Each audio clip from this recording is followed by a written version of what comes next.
महतारिका, तुम यहाँ क्यों चली आई? मुझसे सहन नहीं हो रहा वो सब श्रृंगार, इसलिए। कपोलों पर विशेषक कौन बनाएगा? तुम्हारे जैसा सदा हाथ तो किसी का नहीं। तू बना दे। क्या बनाना है? कमल के शंख। अभी महादेवी से पूछा, वे तो बिल्कुल जड़ है। उन तक तो ना कोई बात पहुंचती है और ना कोई प्रतिक्रिया होती है। कुछ भी बना दे, क्या अंतर पड़ता है?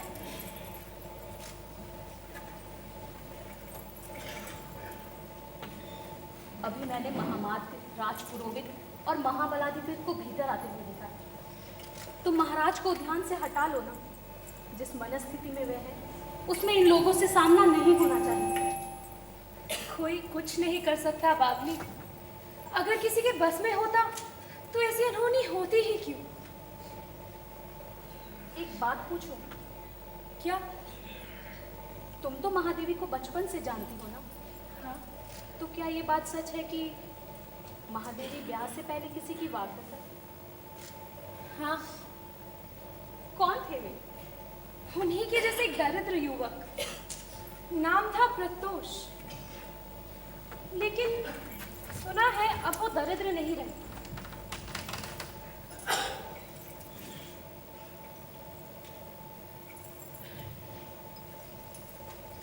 क्या हुआ? रहते कहाँ हैं? पास ही अवंती में। लेकिन यहाँ भी उनका एक प्रसाद है, सुना है मैंने ऐसा। पंचुकी ने मुझे बताया कि क्या? आज दोपहर को वो उस रास्ते से निकला था, तो वहाँ पर झाड़ पोछ हो रही थी। उसने पूछा तो बतलाया गया कि गृह स्वामी आ रहे हैं। ओह।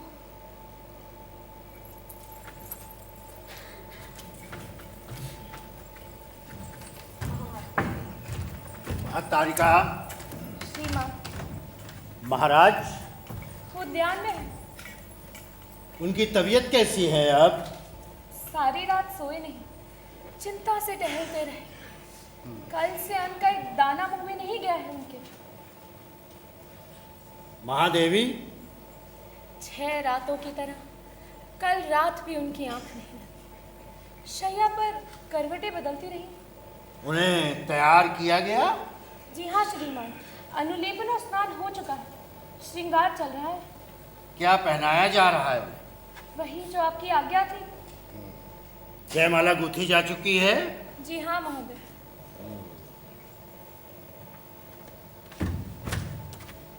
महतारिका, आज रात तुम महाराज के साथ ही रहोगे। उनका मन बड़ा अस्थिर है, कहीं कुछ कर बैठे। जो आज्ञा।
देख रही हो इतनी डूबी हुई सी, सुध बुध भुलाकर?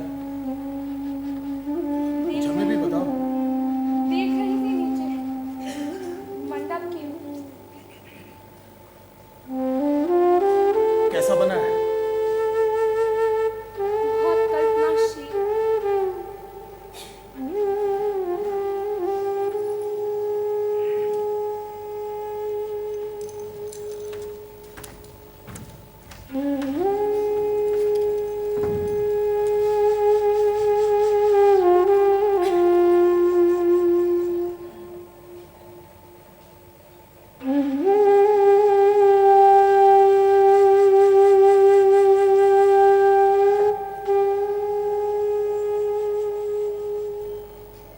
समझ में नहीं आता ये राजप्रसाद के कर्मचारियों को क्या हो गया।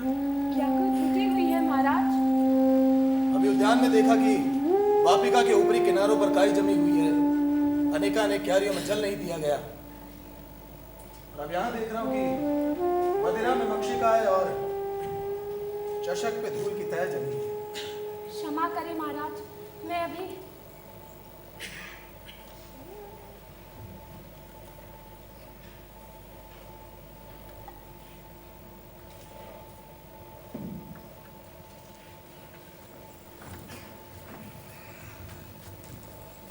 जब से उद्घोषणा हुई है, राज प्रांगण के कर्मचारी नहीं जानते कि वे क्या करते हैं, कैसे करते हैं। आज 1 सप्ताह पूरा हुआ है ना? हाँ महाराज।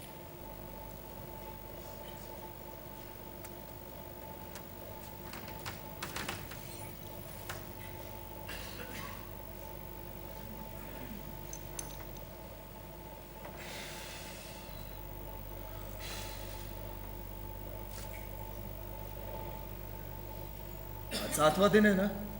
महाराज, आप बहुत क्लांत हैं। आपको विश्राम की आवश्यकता है, निद्रा की, तंद्रा की, विस्मरण की। कैसे मिले ये निद्रा, ये विस्मरण? कौन है वहां?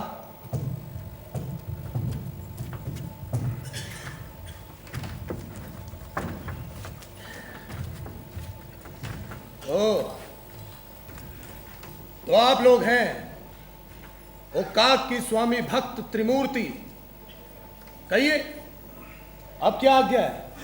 महाराज, हम कैसे अपनी निश्चलता का विश्वास दिलाएं? महाराज, हम जो कुछ भी कह रहे हैं केवल राज्य के हित के लिए। इसके अतिरिक्त और कोई भावना नहीं। इसमें कौन संदेह कर सकता है? महाराज, आप तो जानते ही हैं मल्लराज की परंपरा को। शासनकाल के 5 वर्ष पूरे होते ही उत्तराधिकारी की घोषणा कर दी जाती। आपके विवाह और सिंहासनारोहण को 5 वर्ष हो चुके हैं, लेकिन अभी तक कोई संतान नहीं हुई है। और महाराज, आपके लगातार 1 मास तक शैय्याग्रस्त रहने के कारण प्रजा के मन में डर समा गया है कि वो तब की बात है जब मैं रोगग्रस्त था। अब मैं पूरी तरह से स्वस्थ हूं। लेकिन जो आपको देख ही ना पाए, उन्हें इस बात की आशंका से बचाने का कौन सा उपाय है? और अगर हो भी तो कब तक उसका सहारा लिया जा सकता है? कभी ना कभी तो इस समस्या का सामना करना ही पड़ेगा। कौन सी समस्या? कैसी समस्या? महाराज, स्वयं को भुलावे में मत डालिए। सच्चाई की साक्षात्कार जितनी जल्दी कर लिया जाए, अपने आप को संभालने में उतनी आसानी रहती है। दुनिया में कुछ भी असंभव नहीं होता है। लेकिन महाराज, कठिन तो होता ही। और अब राज्य वैद्य ने हार स्वीकार कर ली है। वाह! और ये कहने में आपको कितना आनंद मिल रहा है। महाराज, दुख इसी बात का है कि आप हमारी बातों से सहमत नहीं हो रहे महाराज। कैसे हो जाऊं सहमत, जबकि आप लोग मिलकर हमारे नाम को कंदूक की तरह ठोकर मारकर पूरे राज्य में उछाल देना चाहते हैं। आपके नाम की चिंता हमें आपसे अधिक है।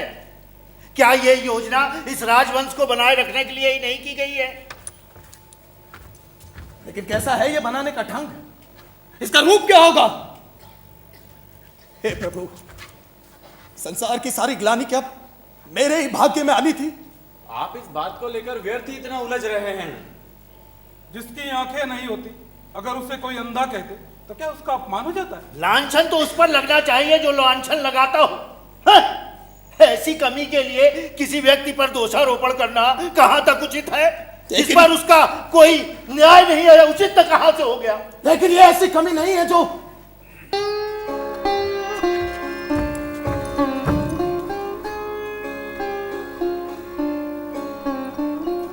सबसे कोमल मर्म बिंदु के साथ जुड़ी है, आत्मसम्मान के सांस जैसे सूक्ष्म और जीवंत तार से। लेकिन आप लोग ये नहीं समझेंगे, क्योंकि आप लोग तो पुरुष है ना, संपूर्ण पुरुष। अपने इस दुख में आप अकेले नहीं हैं महाराज। महाराज, हम लोग इस शासन तंत्र के मंत्र आपसे जुड़े हुए। अंधकार के इन क्षणों में हम भी भागीदार नहीं है। अगर होते तो ऐसा क्रांतिकारी पग उठाने का पागलपन आप नहीं करते। केवल चर्चा और प्रचार के लिए, दूसरों के मूल्य पर नेता बनने की महत्वाकांक्षा में। महाराज, ये पद उतना क्रांतिकारी नहीं है जितना कि आप समझ रहे हैं। आजकल भी नियोग की प्रथा है। 2 वर्ष पहले कुंडिलपुर और 3 वर्ष पहले अवंती राज्य में इसी प्रकार से उत्तराधिकारी प्राप्त किया गया है। इन दोनों ही राज्यों की महिषियां गर्भ प्राप्ति के लिए धर्मनटी बनकर बाहर गई थी। मत बोलिए ये शब्द, मुझे इस शब्द से घृणा है। धर्म नटी और इतिहास साक्षी है महाराज, हमारे देश में प्राचीन काल से रास्ता अपनाया गया है। एक एक पांडवों का जन्म नियोग के द्वारा हुआ है। कोई भी अपने पिता के वास्तविक संतान नहीं थे महाराज। और जब तक आदमी आदमी है, ये प्रथा जीवित रहेगी। क्या मतलब?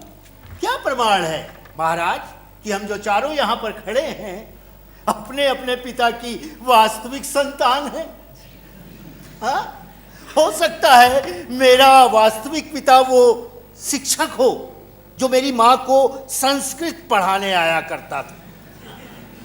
क्या इस बात की संभावना नहीं है कि महावनाधिकृत के पिता सही मायनों में चक्रपुर के महामंडलेश्वर हो, जो यहाँ राजधानी में रहते हुए इनकी माँ के पति के गहरे मित्र हो?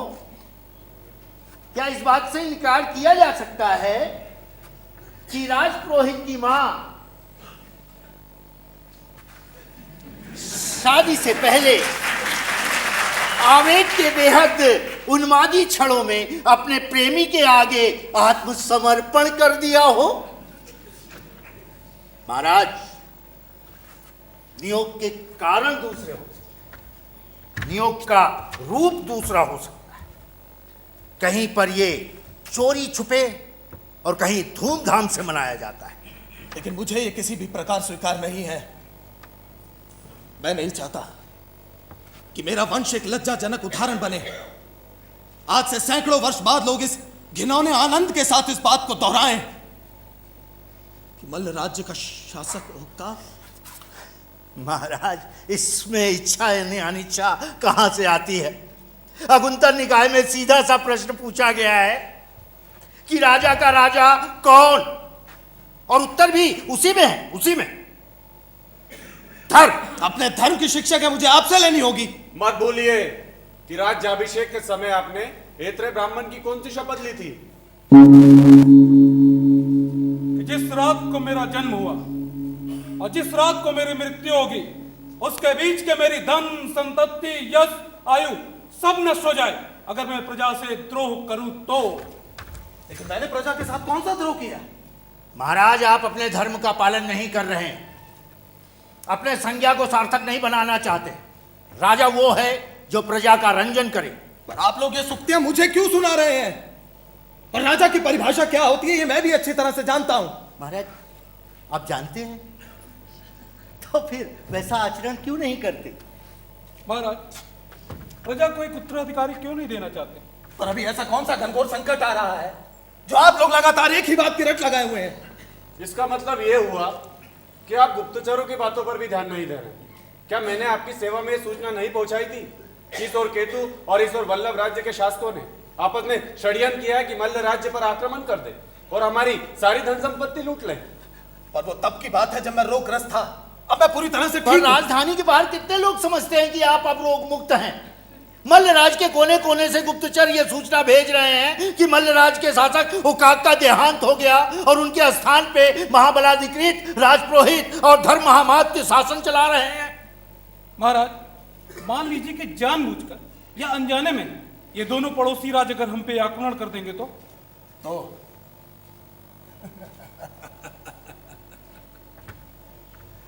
तो हम उनसे युद्ध करके वीर गति को प्राप्त होंगे और हमारे साथ आप तीनों भी। और हमारे बाद क्या होगा? क्या होगा? मल्लराज का कोई बचा खुचा महत्वाकांक्षी सामंत राज सिंहासन पर बैठ जाएगा। और क्या होगा? और अगर आपकी इच्छा के अनुसार मल्ल राज्य को एक शासक मिल जाएगा तो क्या होगा? तो सेना और प्रजा का मनोबल बढ़ेगा और हमारे शत्रु अपने कुचक्रों में हतोत्साहित होंगे। उत्तराधिकारी की घोषणा सही मानों में किस बात की घोषणा है? एक परंपरा के बने रहने की घोषणा है, जो एक और मल्लराज के सामान्य नागरिक को यह विश्वास दिलाती है कि उसका जीवन साधारण पूर्वक चलता रहेगा और मल्लराज विकास के राजपथ पर अग्रसर होगा। मल्लराज के विकास की चिंता हमें भी है। यह ठेकेदारी केवल आप ही को नहीं सौंपी गई। लेकिन महाराज, जब ठेकेदार अपने आत्मसम्मान के ठेस पहुंचाने के डर से अपना दायित्व नहीं निभाना चाहता हो, तब हम क्या करें? चुपचाप खड़े खड़े देखते रहे कि राज्य भीतरी और बाहरी संकटों से घिरा हुआ है। सहस्त्रों नागरिकों का जीवन एक अंधे मोड़ पर ठहर गया है।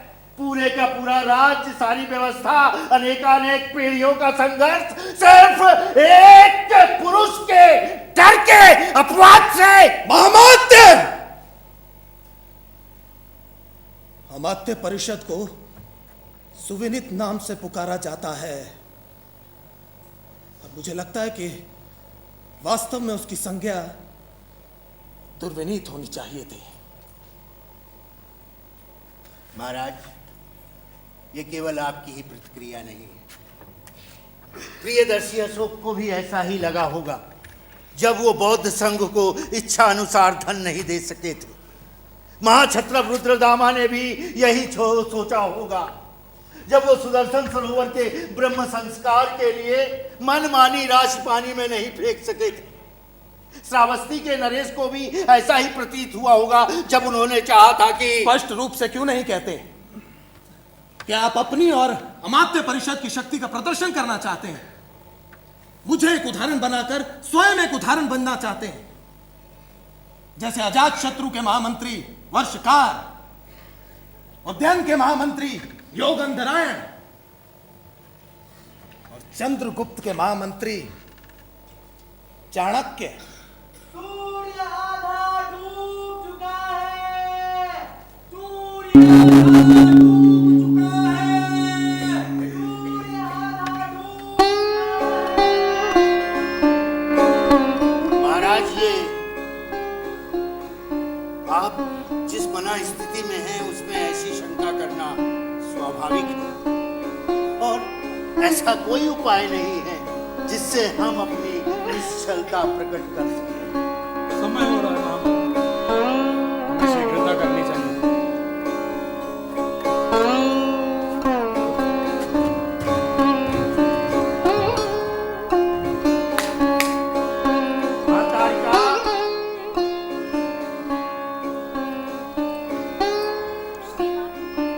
महादेवी तैयार हैं?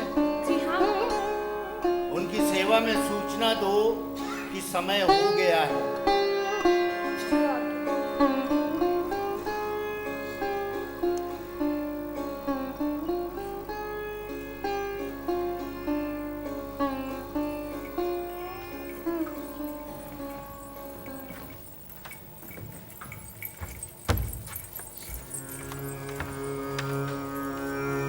महादेवी, समझ नहीं पा रहा हूं इस घड़ी क्या कहूं।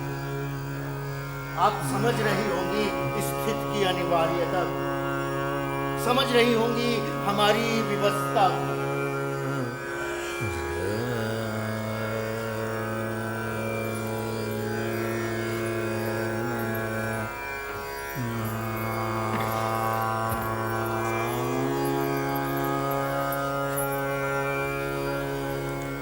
महाराज,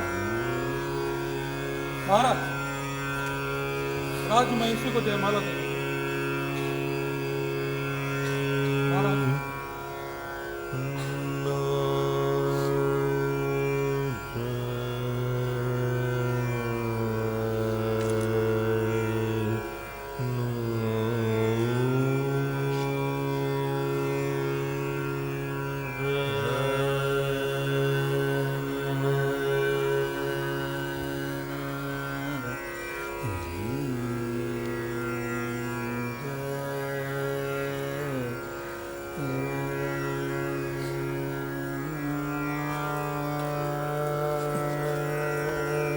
माला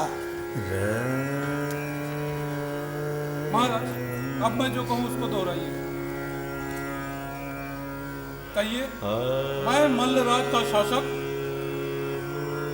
और आपका पति ओकाक अमात्य परिषद के इस निर्णय से पूरी तरह सहमत है और आपको गर्भ सिद्धि के लिए 3 अवसर दिए जाते हैं। ये पहले अवसर की बेला है। कहिए महाराज। महाराज, कहिए महाराज। हाँ ठीक है, आगे बोलिए। कहिए, मैं आपको आज की रात के लिए सूर्य की अंतिम किरण से सूर्य की पहली किरण तक उपपति चुनने का अधिकार देता हूँ। कहिए महाराज। कह दीजिए। कहिए महाराज। महाराज, समय हो रहा है। अधिकार देता हूँ। कृपया पूरा वाक्य कहिए। क्या तो दिया?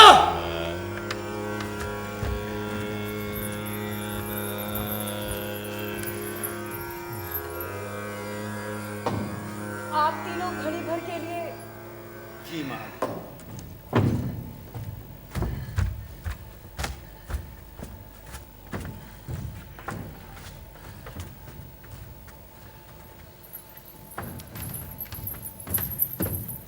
आर्यपुत्र, बस अब यह संबोधन नहीं। आज के लिए इसका पात्र दूसरा है। सुना है बहुत दूर दूर से आए हैं लोग प्रत्याशी बनकर। मल्लराज के इस छोर से उस छोर तक एक नागरिक ऐसा नहीं बचा जिस तक ये घोषणा ना पहुंची हो। तुमने सुनी थी ना? क्यों बार बार उसी बात को लेकर? क्यों नहीं सुनी होगी? पिछले 1 सप्ताह से एक एक मार्ग, एक एक गली, एक एक उद्यान, एक एक क्रीड़ागृह, बस कहने दो मुझे। मेरे तो जैसे कानों में समा गई है वो घोषणा, मेरी सांसों में, नसों में ऐसे समा चुकी है मेरी चेतना में कि अब सोते जागते उठते बैठते चलते फिरते बस वही एक घोषणा है। सुनो। मल्लराज के वो स्वर फिर से उठ रहा है। सूचना दी जाती है। यार के सप्ताह बाद पूर्णमासी की संज्ञा को आज महिषी श्रीमती हर किसी पर बात मल्लराज के हर नागरिक को प्रत्याशी बनकर दिखाने का आमंत्रण है। आज महिषी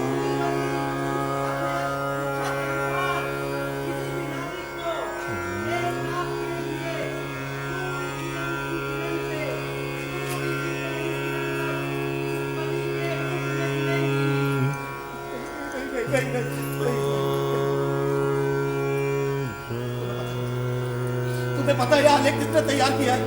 मैं कल ही अमात्य परिषद में प्रस्ताव रखूंगा कि उस व्यक्ति को निकाल बाहर कर दिया जाए। तुमने एक बहुत बड़ी भूल की है।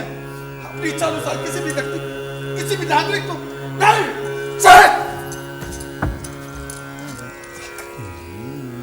अरे नागरिक तो शिखंडी भी था। सही होता अपनी इच्छा अनुसार किसी पुरुष को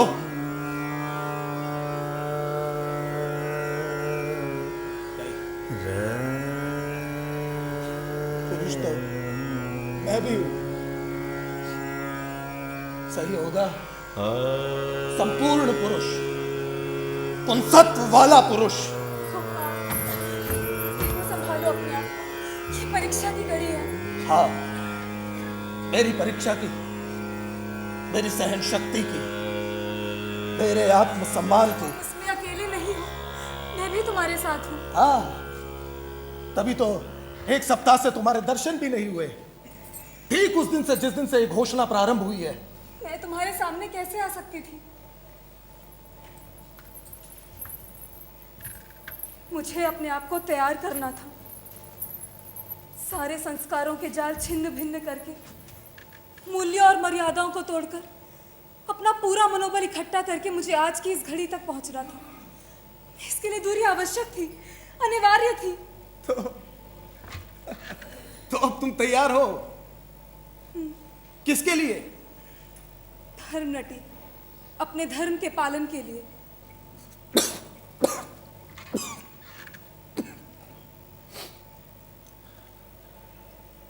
तो सोच लिया है? अपने अंकशाही होने का सौभाग्य कैसे पुरुष को दोगी? इस तरह क्यों बोल रहे हो? किस तरह बोल रहा हूं मैं? इसमें मेरा तो कोई दोष नहीं। पर मैंने कहा क्या है? एक सीधा साधा प्रश्न पूछ रहा हूं। प्राथमिकता किसे दोगी? रंग को, रूप को या सौंदर्य को? तुम जानते हो काक, मैंने स्वीकार कर लिया था। क्या? तुम्हें, तुम्हारी, तुम जो भी हो, जैसे भी हो,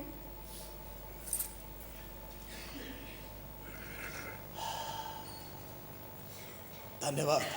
हाँ, मेरा ये अर्थ नहीं था जो तुमने लगा लिया। देखो, मैं तो बस इतना कहना चाहती थी कि जीवन के इस रूप को मैं स्वीकार कर चुकी थी।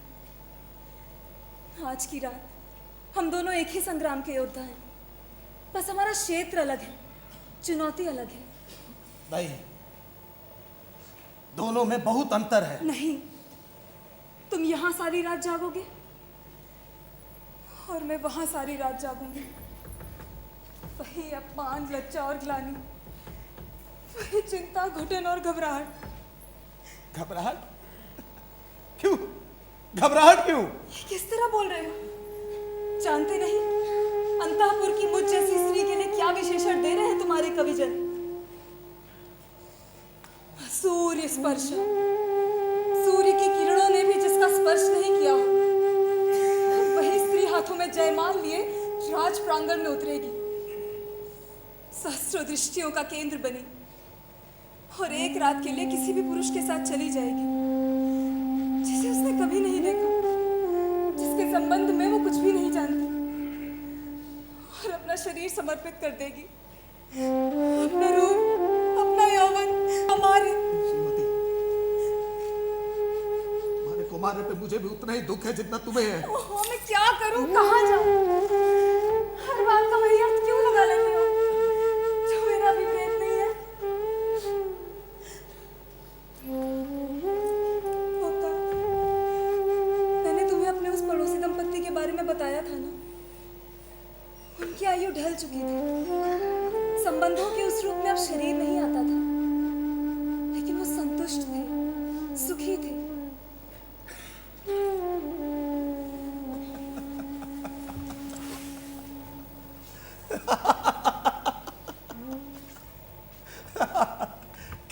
किसे चल रही हो तुम? मुझे या अपने आप को? उसे तो बात करना भी पाप है। हाँ हाँ, पाप है सब कुछ। मेरे साथ बात करना, मेरे साथ रहना, मेरे साथ सोना, सब पाप है।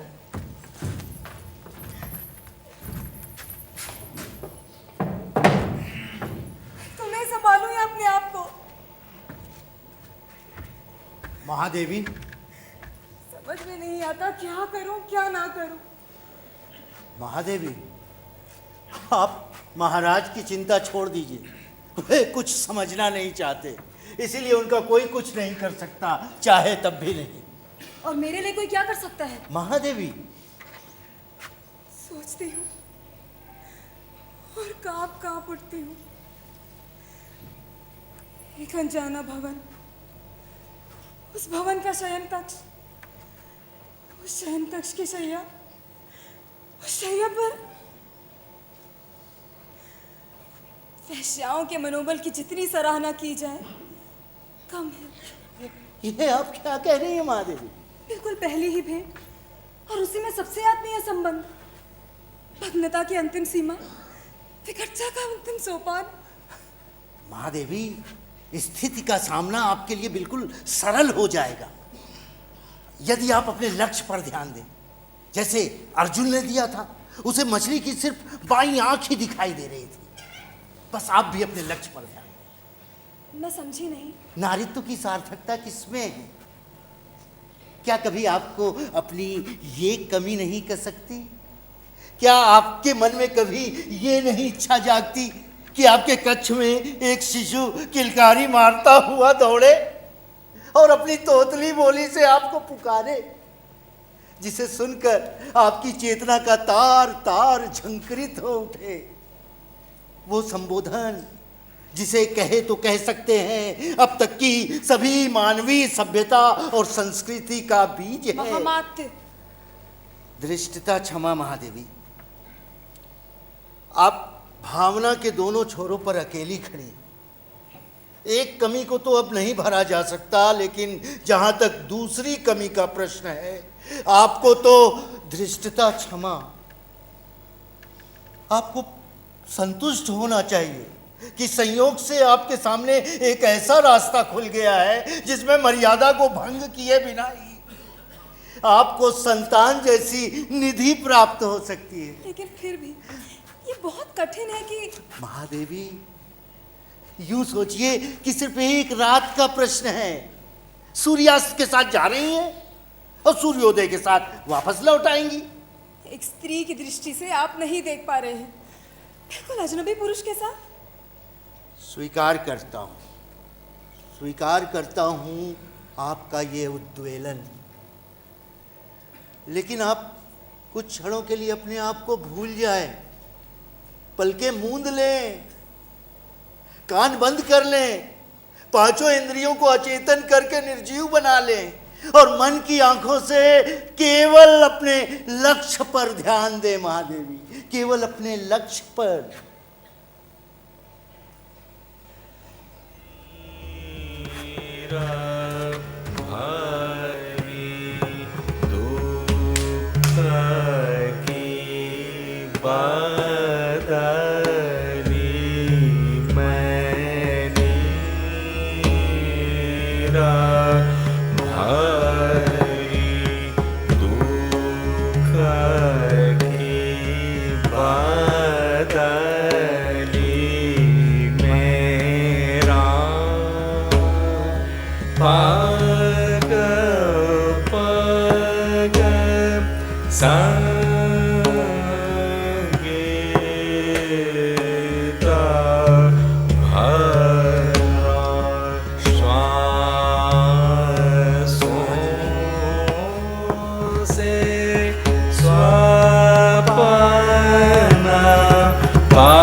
किसी के आगे तनिक ठिठकती है तो परिचारिका तुरंत कान में परिचय दे देती। महादेवी अनमने भाव से आगे बढ़ता है।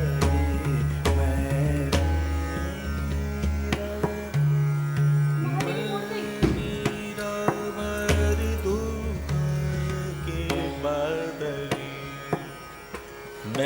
ऐसा गहरा मौन है, जिसे राज प्रांगण न हो कोई शमशान भूमि। एक रथ आ रहा है, उस पर से एक व्यक्ति उतरा है, मंडप की ओर आ रहा है। प्रत्याशी होगा। नागरिकों के समय में चीरता हुआ वो शीघ्रता से आगे बढ़ रहा है। दोनों पंक्तियों के बीच में वो भी उन्हें एक तक देख रहा है। आइए ना, इधर आइए। नहीं, तुम ही बताओ क्या हुआ आगे? दुख की बदली मेरा क्या हुआ? नको। क्या हुआ? अब मैं उस व्यक्ति को पहचान पा रही हूँ। कौन है वो? दुख की अरे प्रत्युष, मेरा क्या हुआ? क्या हुआ वहां? सा- अरे बोलो ना क्या हुआ? श्वासों महादेवी ने आर्य प्रत्युष के गले में छेमाला डाल दिया।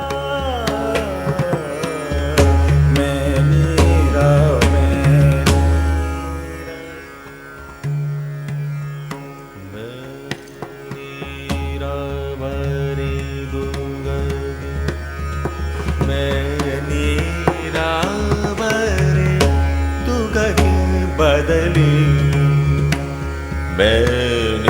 नीरा भारी दुख की बदली मेरा पग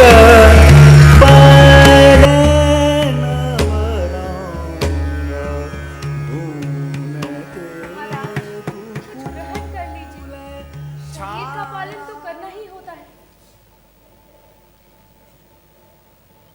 कुछ नहीं होगा मैं तारिका, कुछ नहीं होगा। ये जीवन बड़ा निर्लज है।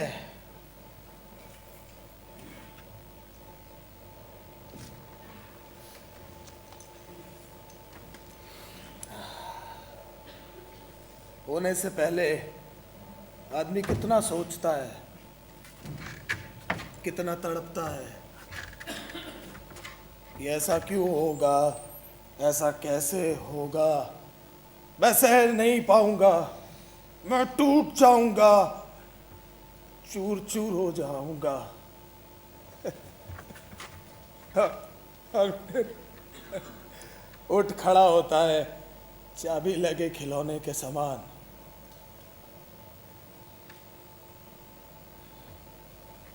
क्या देख रही हो नीचे?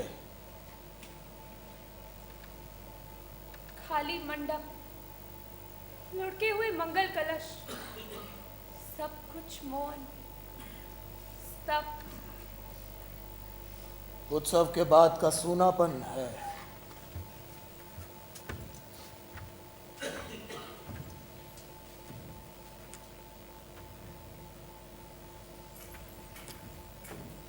महाराज, गुप्तचर देर से प्रतीक्षा कर रहे हैं।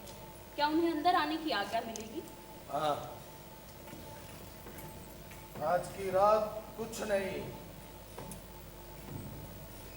कुछ भी गोपनीय नहीं है। महाराज, विश्राम कर लीजिए, नींद आ जाएगी तो। नींद?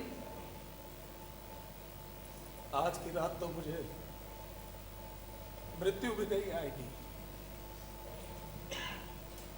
तारिका, तुम जाओ अपने घर, अपने पति के पास। मेरी वजह से क्यों उसकी निकटता से वंचित रहोगी? जाओ। वे आज यहाँ नहीं है महाराज, किसी राजकीय काम से श्रावस्ती भेजे गए। ओ,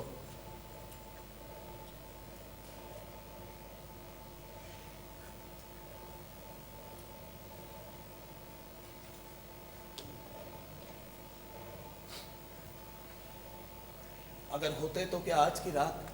महाराज, बताओ मुझे, संकोच मत करो। कह नहीं सकती। क्यों?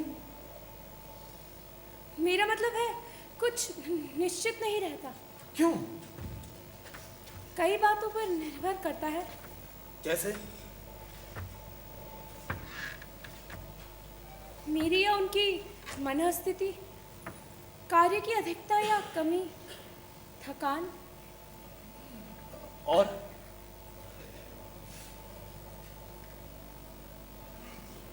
मेरी शारीरिक अवस्था। और? बच्चों को लेकर हमारा निर्णय। लेकिन तुम्हारे तो अभी कोई संतान नहीं है ना? नहीं, ऐसा क्यों? हम अपनी योजना के अनुसार चल रहे हैं। सो क्या? किसी आकस्मिक आपत्ति के लिए पर्याप्त द्रव्य, अपना भवन, उसमें सारी सामग्री, एक रात इत्यादि। मैं तारिका, आज की जैसी रातें सप्ताह में कितनी होती हैं और कितनी नहीं? महाराज, तनिक सोचिए तो।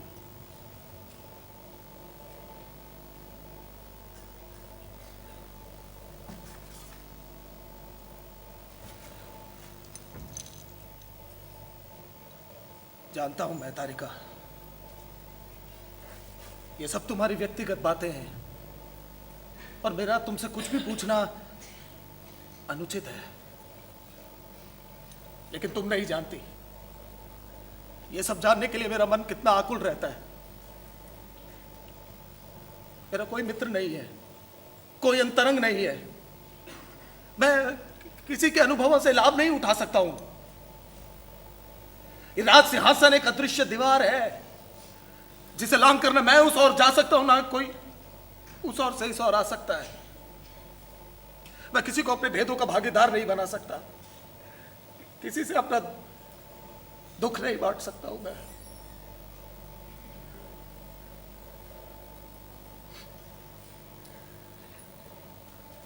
शारीरिक संबंधों की संख्या का कोई सामान्य नियम नहीं होता है। वो दंपति विशेष के अनुसार बदलती रहती है। जहां तक हमारी बात है, ब्याह के बाद संख्या अधिक थी, अब घटकर स्थिर हो गई है। सप्ताह में प्राय 3 बार। पहल कौन करता है? स्वाभाविक है, पति। क्या तुमने कभी नहीं की? बोलो ना। बहुत कम, और जब की तो पति ने महीनों चिढ़ाया।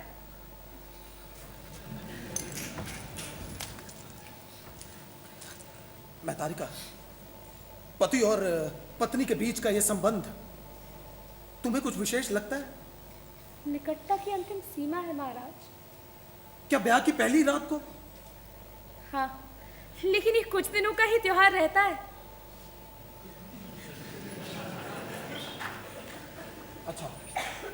अच्छा, मान लो कि कहीं पर कोई ऐसी बात होती है, कोई दुर्घटना या कुछ और, कि तुम्हारे और विराज के बीच ये संबंध नहीं रहते हैं, तो क्या ये स्वाभाविक है कि तुम किसी तरह से धीरे धीरे अपने आप को... वास्तविकता की बात छोड़िए महाराज, कल्पना करना ही कठिन है। मैं तो सपने में भी नहीं सोच सकती कि इस दुनिया में कुछ भी असंभव नहीं होता है। मैं तारिका,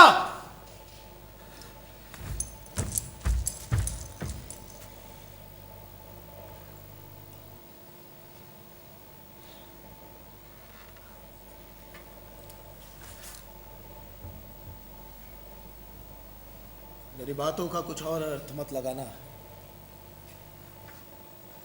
तुम जानती हो कि तुम दोनों पर मेरा कितना स्नेह है, तुम लोगों का कितना शुभाकांक्षी हूं मैं।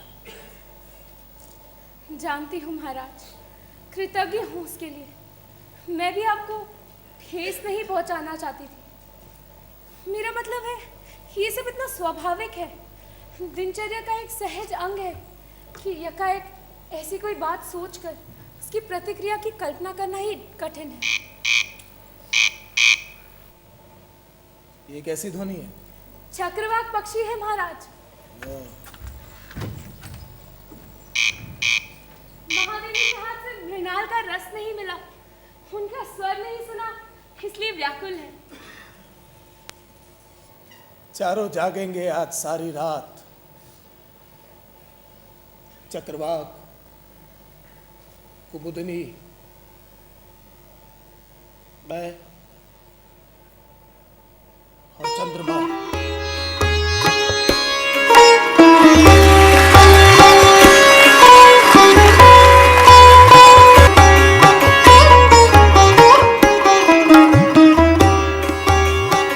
कभी विष कन्या के बारे में सुना कि कैसे बचपन से ही तनिक तनिक विष देकर उसे तैयार किया जाता है।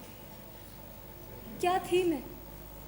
इतना बड़ा परिवार और पिता की सीमित आय, अभाव, वंचना, दरिद्रता, दुख, ना पाने की कुढ़न, न होने की कड़वाहट, न मुस्कुराने की कचोट, न हंसने की घुटन, दूसरों के प्रति आक्रोश, अपनों के लिए क्रोध, स्वयं से घृणा।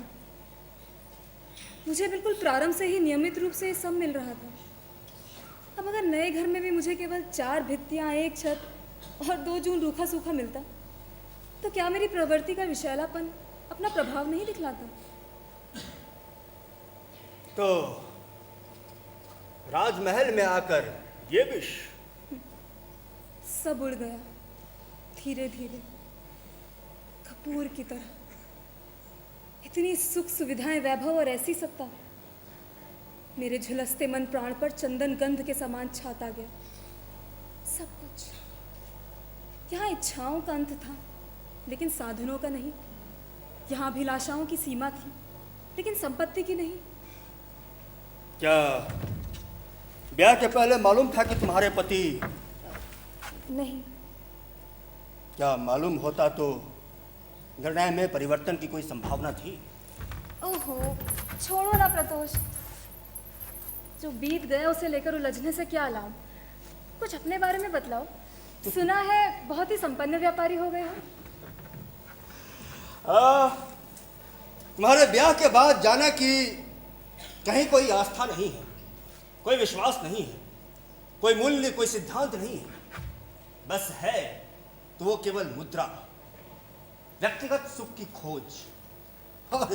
और फिर मैं जुट गया पूरे मनोबल के साथ, एक ही लक्ष्य। तब जाना कि अर्थ का अर्जन उतना मुश्किल नहीं है, बस तन और मन का समर्पण चाहिए। और इस तरह मैं मुद्रा राक्षस बन गया। सुखी हो? तुम सुखी हो? मैंने तुमसे पूछा है। तो दुखी भी नहीं हूं। वैभव इंसान को बहुत कुछ दे देता है, और जो नहीं देता वो उतना ज्यादा महत्वपूर्ण नहीं होता है। ब्याह क्यों नहीं किया? ये क्या होता है? व्यक्तिगत सुख की खोज में क्या ब्याह नहीं आता? आता है क्या? तुम ही बताओ। सुनते तो हैं। साधन बनकर ना, और उसकी कोई कमी नहीं है मेरे पास। और रही शरीर की आवश्यकताएं, तो उसकी पूर्ति के और भी साधन हैं।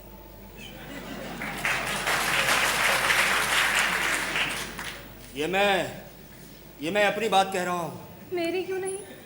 वो तुम्हारी अपनी खोज है। प्रारंभ तो हो गई है। बधाइयां। इस तरह क्यों बोल रहे हो? किस तरह बोल रहा हूं?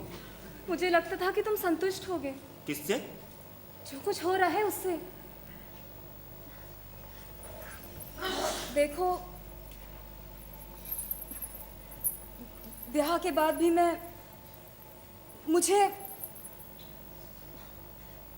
शायद तुम नहीं जानते, मैं अभी तक कुमारी हूं।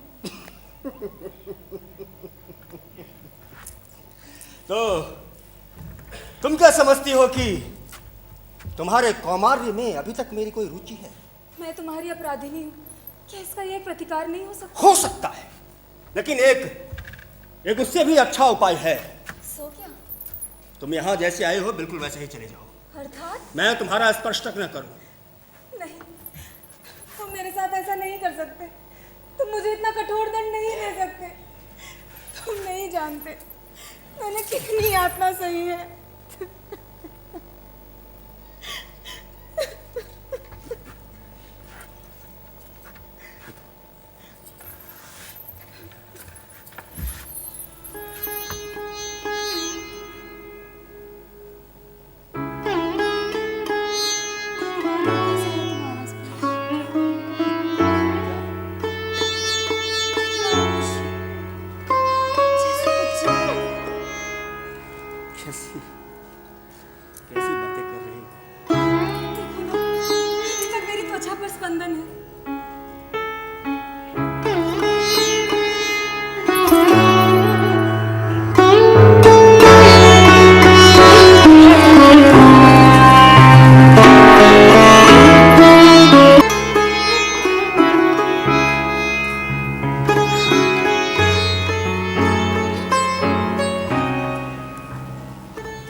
सब मांगा था।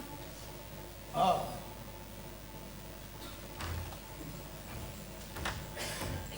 तारिका, कितना सन्नाटा है बाहर। हाँ, बहुत। दिन में कैसी गति, कितना प्रवाह, और रात में कैसा मौन हो जाता है ये नगर।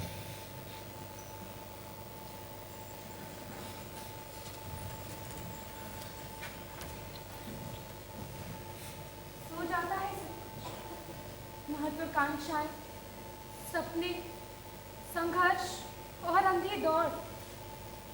बहुत कुछ नहीं भी सुनता है। वो देखो, ऊपर उस भवन के कक्ष में दीप जले हैं।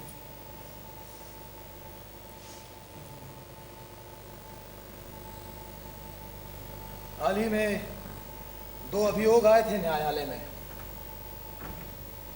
पहला अभियोग था जिसमें व्यापारी नागेश ने बहुत बड़े राजकीय ऋण के लिए अपनी पत्नी का उपयोग किया था।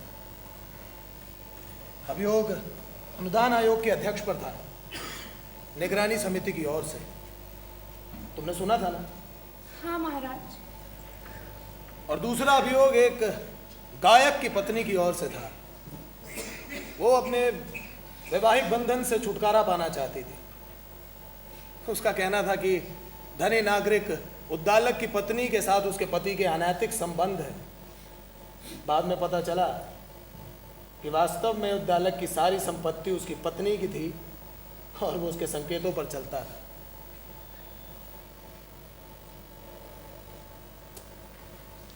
नागेश और उद्दालक, आज इन दोनों पतियों के साथ मेरी पूरी सहानुभूति है। इन बेचारों के जीवन में भी न जाने ऐसी कितनी रातें आई होंगी। जानती हो, न्यायाधीश ने अपने निर्णय में क्या कहा था कि ये महानुभाव संज्ञाएं नहीं हैं, ये विशेषण हैं, विशेषण। जानती हो कौन सा? जो मैं हूं, जो मैं हूं।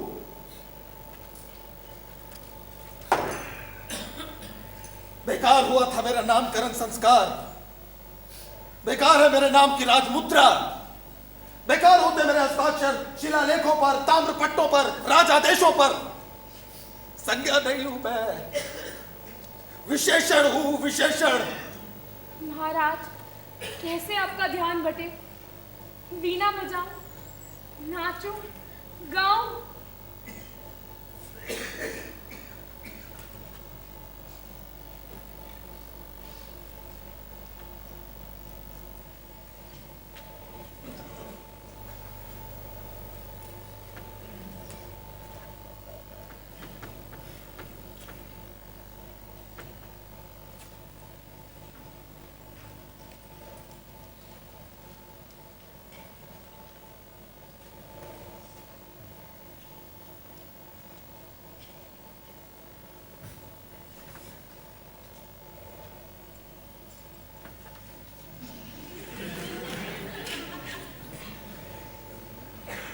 कितनी सुंदर हो तुम।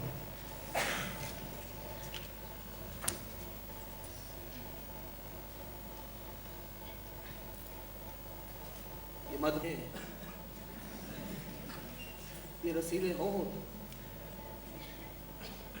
कामना के भीतरी से भीतरी रेशे को झुलसाकर राख कर दे। ऐसे दहकते अंग प्रत्यंग पराए हुए हाथी सा संभाले ना संभलता हो। ऐसा उन्मादी यौवन की जो अकेले में तुम्हें पाले तो मर्यादा की लो श्रृंखलाएं कमल तंतुओं की तरह चिंदी चिंदी हो जाए।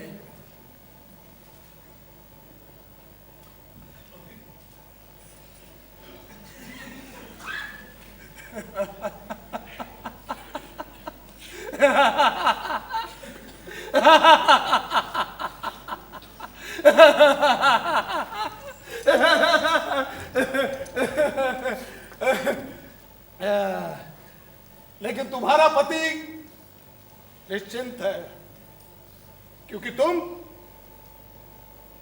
मेरे पास हो।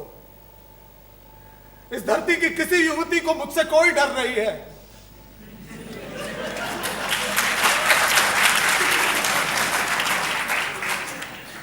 जो मेरी आंखों को भाए वो भी सुरक्षित, जो मेरी बाहों में आए वो भी सुरक्षित, और जो मेरी शैया पर आए वो भी सुरक्षित। संसार क्रम का ये एक और अकेला चक्र अनजाना है मेरे लिए। महाराज आप क्यों व्यर्थ में? कहने दो, कह लेने दो मुझे।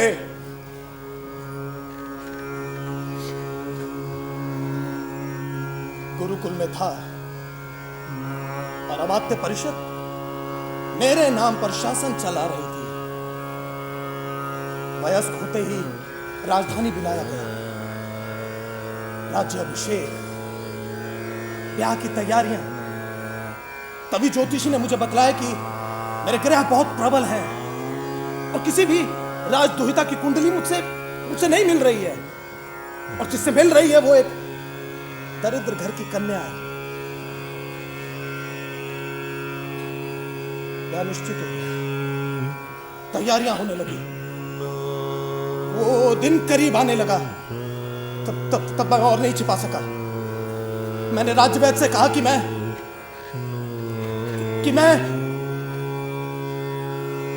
नग्न युवती की कल्पना करता हूं और मुझे कुछ नहीं होता। शायद ये कोई मनोवैज्ञानिक ग्रंथि थी।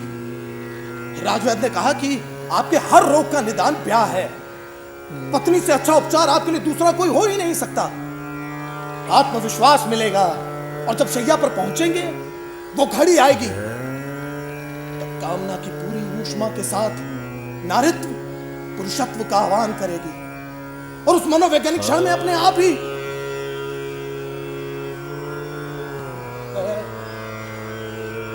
मैं उसे अपनी बाहों में भर लेता। उसकी कजरारी आंखें, उसके लाल होठों के कांपते हुए कोने, चुंबनों की अटूट कड़ियों के साथ मेरे रक्त का संचार बढ़ जाता।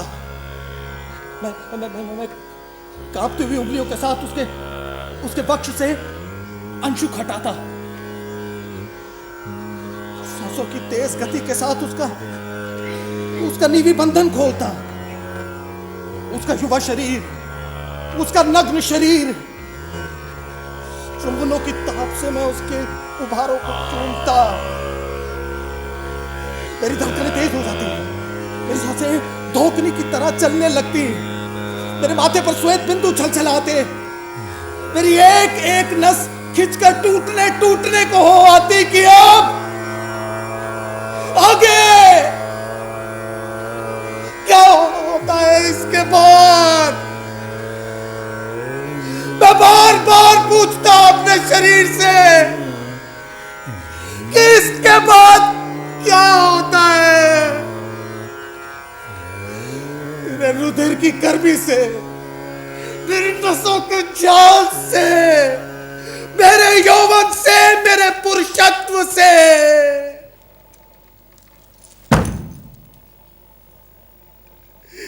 और मेरी आंखों के आगे छा जाता अंधकार, केवल अंधकार, केवल अंधकार।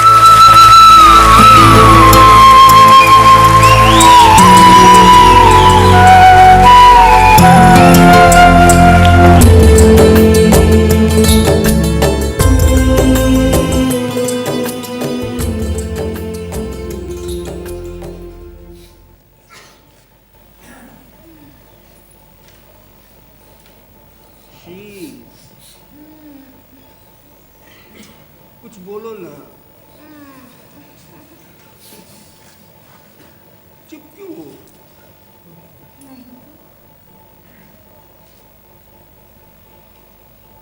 दीप जला दूं? सब कुछ बदल जाता है प्रकाश के साथ।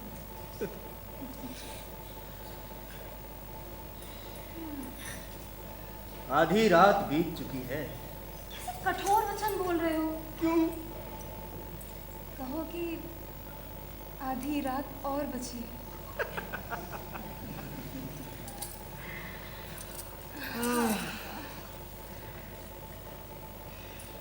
शील,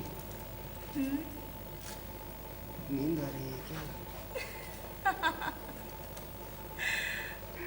आज की रात तो मुझे मृत्यु भी नहीं आएगी। कितनी अच्छी महक आ रही है ना?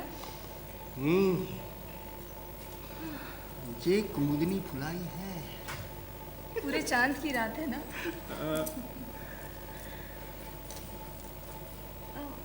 तनिक मेरा ये माला निकाल दोगे? चुभ रही है। लो, तुम करवट बदल दो।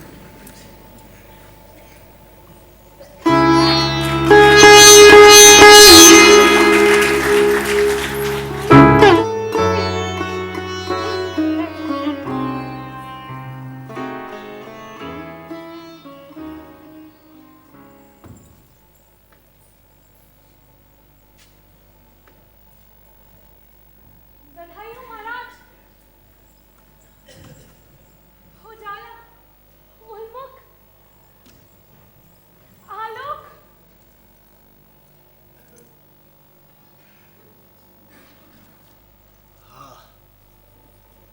उजाला हो गया। राजद्वार पर तीनों प्रतीक्षा कर रहे हैं। महामात्य, राजपुरोहित और महाबलाधिकृत। एक रात आ रहा है। आगे आगे जलता हुआ उन्मुख लिए एक सैनिक। क्योंकि राज महिषी असुर स्पर्शा है ना।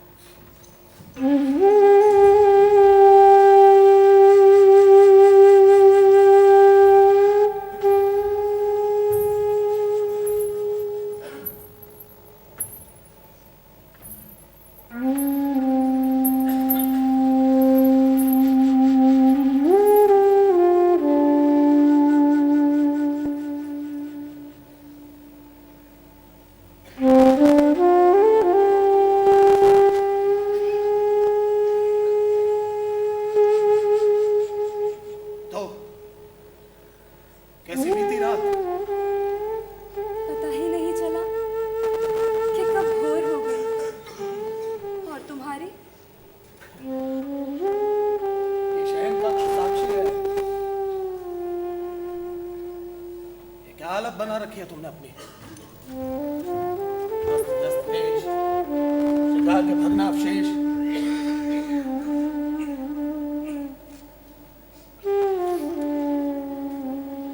और ये गंध कैसी है? बोलो ना, कैसी है ये गंध? राक्षस, सुरभीर, गोरोचन, अंगराग। नहीं नहीं, कुछ भी नहीं। तो फिर? सूंघो, पहचानो। श्रीमती, स्कंद का तुमसे कोई परिचय नहीं। अगर होता तो कल की रात न तुम्हारे जीवन में आती और न मेरे। मैं तारिका, राजमहिषी के स्नान की व्यवस्था हो। नहीं, अभी नहीं। मैं बंधी हुई इस गंध के बंधनों में। इसे अपने अस्तित्व के साथ एकाकार कर रोम रोम में बसा लेना चाहती हूँ। जानते हो कितना कुछ भुला मिला है इस गंध में। श्रीमती, आलिंगनों की निकटता, चुंबनों का ताप, दंत चिन्हों के शीतकार, नख विन्यास की सिहरन। बस बस बस। क्यों? सहन नहीं हो रहा है?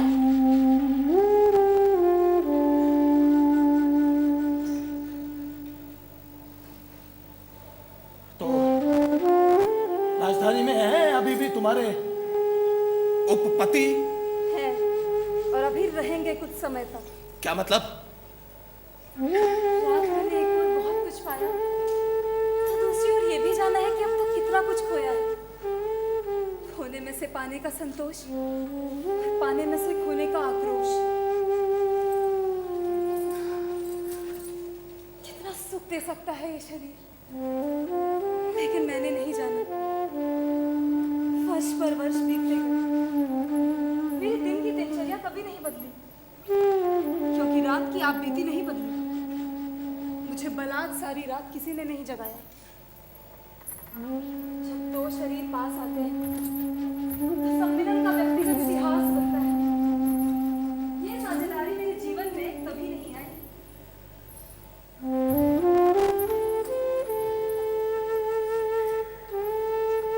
वर्ष पर वर्ष बीतते गए।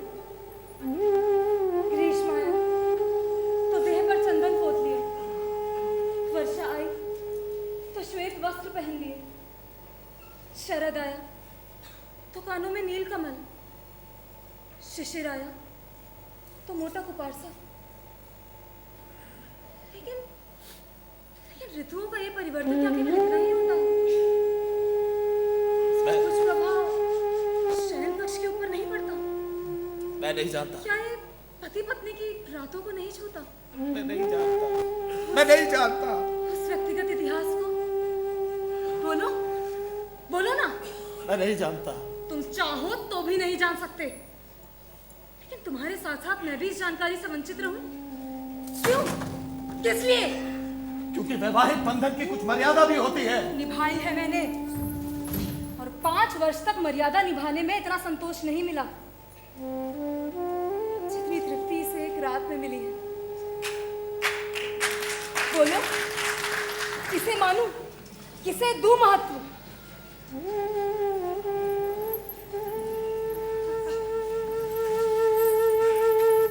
उसके एक ही स्पर्श से भड़क उठा ये लागत जो इतने वर्षों तक इस शरीर में दबा हुआ था। बेचैन सी शैया पर करवट बदलती रहती थी, और मान लो कि तुम्हारा खून उछलने का मन करता।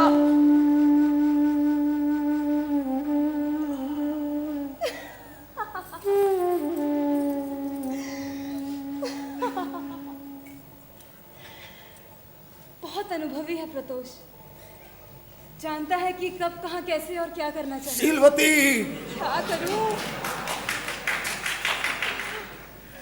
इतना सुख, इतनी सिहरन, इतना रोमांच।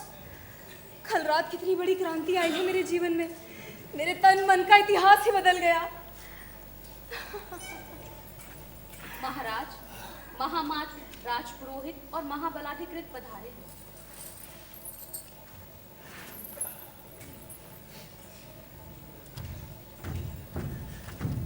महादेवी। कहिए महामात्र, कैसी बीती आपकी रात?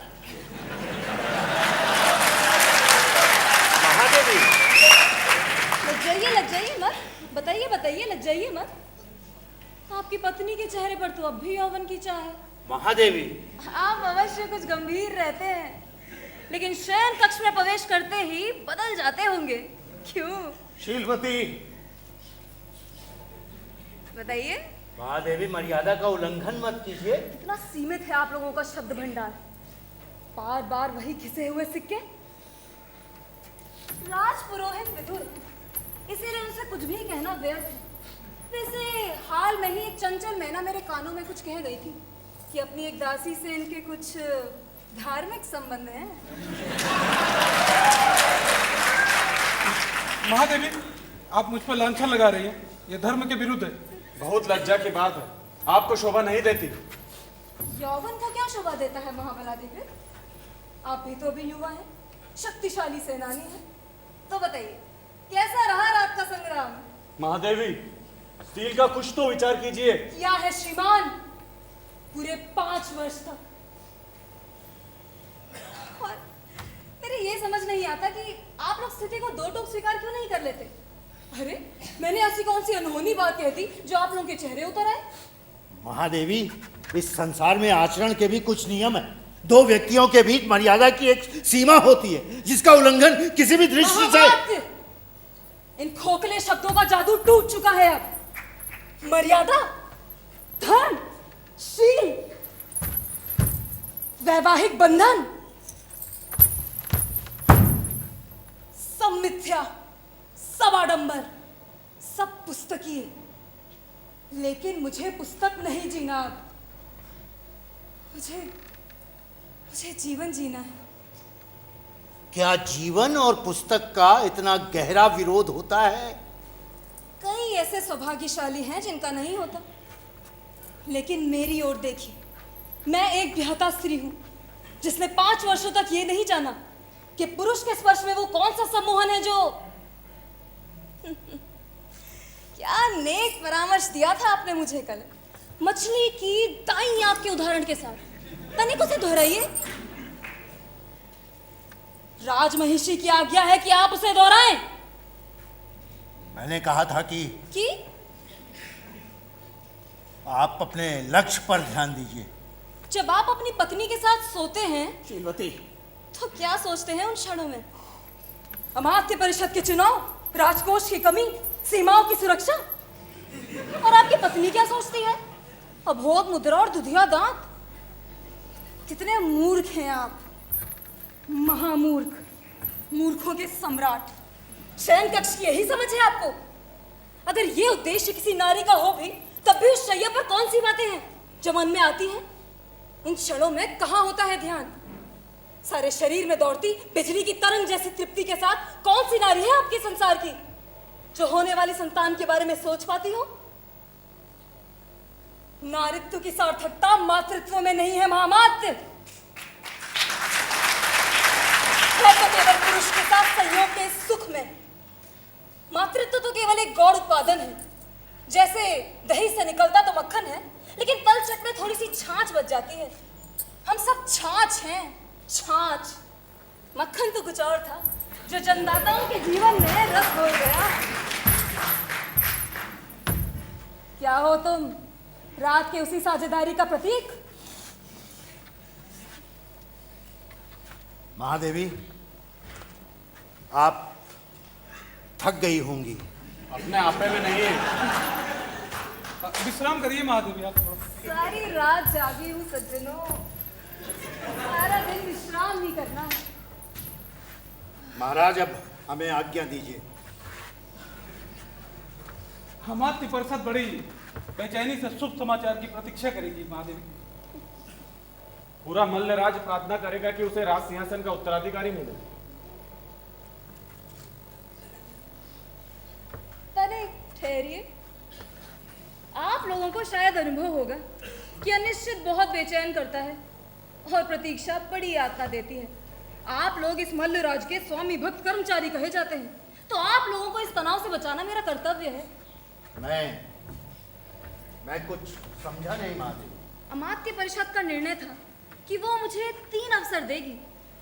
जी हाँ, 3 अवसर। तो जाइए, घोषणा कर दीजिए कि आज से ठीक 1 सप्ताह बाद राजमहिषी शीलवती धर्मनटी बनकर राज प्रांगण में उतरेंगी। बस कुछ दिन प्रतीक्षा तो करें महादेवी। अगर रात का कोई परिणाम हो तो मैं आपको विश्वास दिलाती कि रात का कोई परिणाम नहीं होगा। मेरे उपपति ने मुझे एक निरोधक औषधि दे दी थी और अगली बार भी दे देगा। ओह, वाह, हाँ। राजमहिषी धर्म नटी बनकर गई थी, काम नटी बनकर लौटी हैं।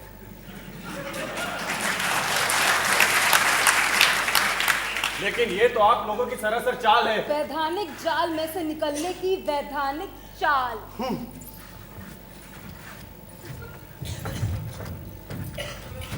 लेकिन मैं कैसे 7 दिन प्रतीक्षा करूंगी? 7 दिन और 7 रातें। और जब ये वैधानिक रास्ता बंद हो जाएगा तब क्या करोगी? जब आवश्यकताएं होती हैं तो नए रास्ते खुलने लगते हैं। अर्थात अब तुम किसी मर्यादा का पालन नहीं करोगी। ऐसी कितनी ही युवतियां हैं जो ब्याह के पहले ही ब्रह्मचारिणी नहीं रहती, और मैं ब्याहता होकर भी ब्रह्मचारिणी थी। लेकिन कब तक? मैं एक मामूली स्त्री हूं। जब शरीर के माध्यम से जीती हूं तो शरीर की आवश्यकताओं को कैसे नकार सकती हूं?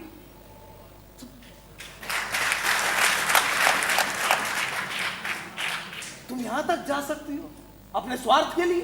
और तुम कितने परमार्थी हो जो सामर्थ्य के बिना ही ब्याह जैसा जघन्य पाप कर सकते हो? राजवैद्य ने कहा था कि जब कामना की पूरी ऊष्मा के साथ पत्नी तुम्हारा आह्वान करेगी तो उस मनोवैज्ञानिक क्षण में अपने आप, यानी मैं तुम्हारे लिए केवल एक जड़ी बूटी थी, केवल एक उपचार। तुमने ये नहीं सोचा कि अगर ये चिकित्सा बेकार गई तो इस जीवंत औषधि पर क्या बीतेगी।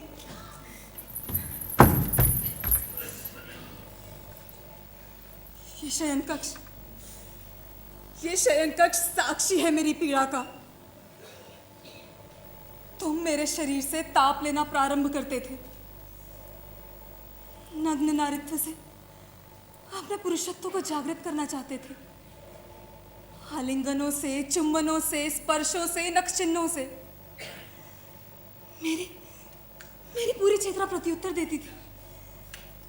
मेरी धड़कनें अवरुद्ध, मेरी सांसें तीव्र, मेरे होठों पर शीतकार, मेरे अंग प्रत्यंग पर कपकपाहट की तरंगे। मैं पूरी तरह तैयार, उस मात्रा में जब मैं 1/4 दूरी तय कर लेती और पीछे मुड़कर देखती तो तुम वहीं खड़े थे, ठंडे, निस्तेज। क्या तुमने कभी जाना है रीते हाथों वापसी की उस यात्रा को, उत्तेजना की उस व्यर्थता और उन्माद की उस निरर्थकता को? बोलो बोलो, कौन है स्वार्थी, तुम कि मैं? बोलो ना। तो तुम मन ही मन घृणा करती रही हो मुझसे। प्रारंभ में करती थी, लेकिन बाद में नहीं।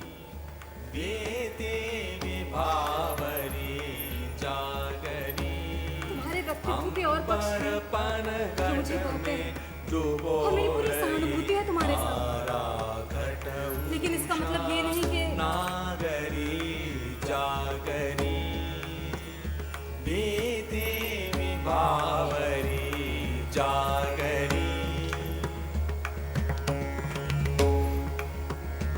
जब आत्मसंतोष की अंधी दौड़ हो, व्यक्तिगत सुख की खोज,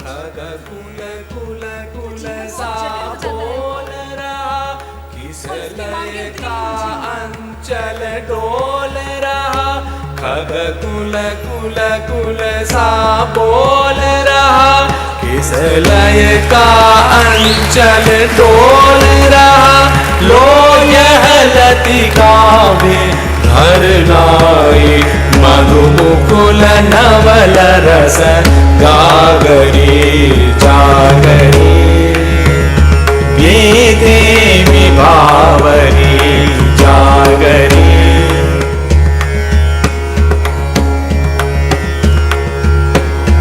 अधरों में राग मंद पिए, हलकों में मलय जबंद किए, अधरों में राग मंद पिए, हलकों में मलय जबंद किए, तू अब तक सोई है आली, आंखों में भरे विहागरी जागरी, बीती विभावरी जागरी, बावरे जागरी जागरी, बेदे बावरे जागरी जागरी जागरी जागरी, बीती विभावरी जागरी,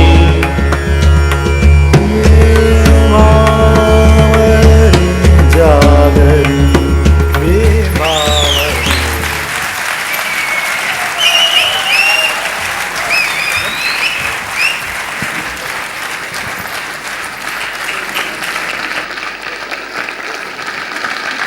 सभी लोगों के लिए जोरदार तालियां, इन सभी कलाकारों के लिए।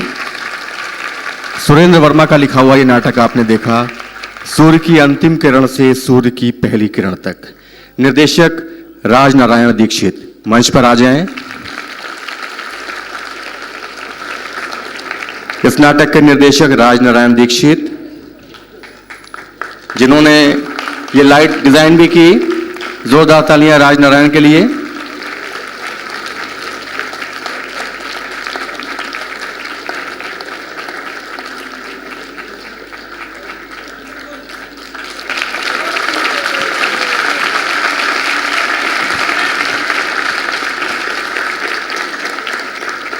मैं निवेदन करूंगा, हमारे बीच में वरिष्ठ रंगकर्मी बैठी हैं श्रीमती चित्रा सिंह, कि वो मंच पर आएं और इन नाटक के कलाकारों को और इस नाटक के निर्देशक को स्मृति चिन्ह दे करके और फूल दे करके सम्मानित करें।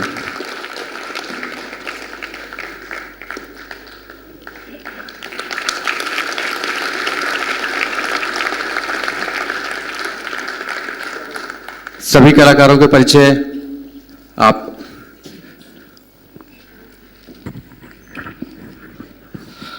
मनीषा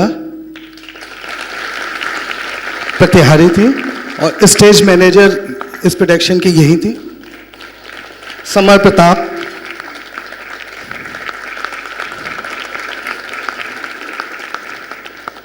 अरविंद सिंह, रोहित त्रिपाठी,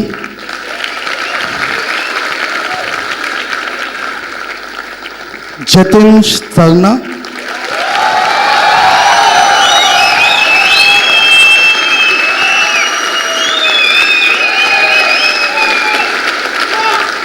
आरुषि आर्या,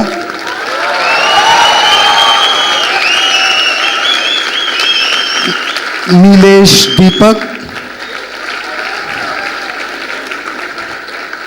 हर्षिता गुहा। इसके अतिरिक्त पार्श्व मंच में जो लोग हमारे साथ जुड़े थे, ये सेट डिजाइन किया था भुवनेश रैना जी ने। Sir please.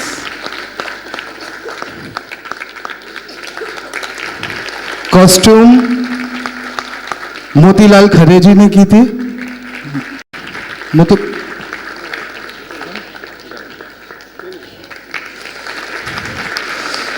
सेट प्रॉप्स वगैरह की थी निकिता गुहा, सौरभ मित्रा, और प्रोडक्शन इंचार्ज थे योगेश शर्मा। योगेश और विजय सिंह जी। विजय भाई, सुरेंद्र वर्मा जी। म्यूजिक किया था सैंडी ने। सैंडी